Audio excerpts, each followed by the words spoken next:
And we also are reaching out to the community. I have Ruth Rails Jewish Family Services that runs support groups at the school, the Youth Service Bureau.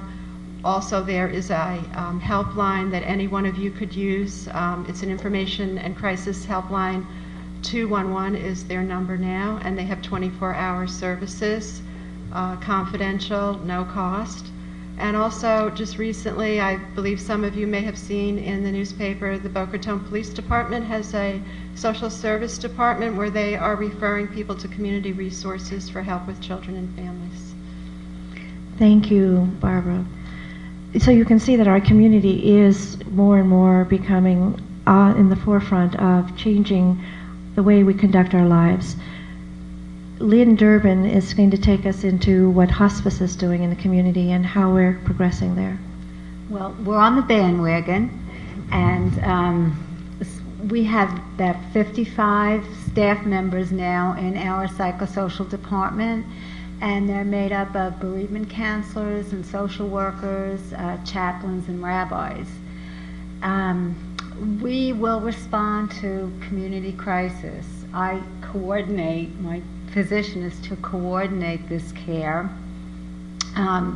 Spiritual counselors can help with rituals and memorial services. The bereavement counselors and social workers can assist in doing groups. We will do them at offices and facilities in people's homes and also at our hospice. After the tragedy of 9/11, we had combination memorial services and bereavement groups at our hospice over the next few weeks, into October. We also run a camp for children ages 6 to 13, and the last few camps we've had survivors, people who had losses in 9/11. And we are also working directly with schools. We run bereavement groups in schools, and as of our next camp mailing, which will be in August to all the schools, we will be announcing our availability to work with the children at the schools, and we're really excited about that. A group is going on right now, and we're getting wonderful response from it. That's so great. Anything else that there's a need for, please call. That's great. Now our last panelist is Chuck Williamson, and Chuck's going to give us an overview of what's going on countywide in his role. Thanks, Sharon. My responsibility, I guess, is to put all this stuff together as far as the hospital goes. I make sure that the hospital is prepared for any kind of a tragedy, community tragedy, public tragedy that might be out there.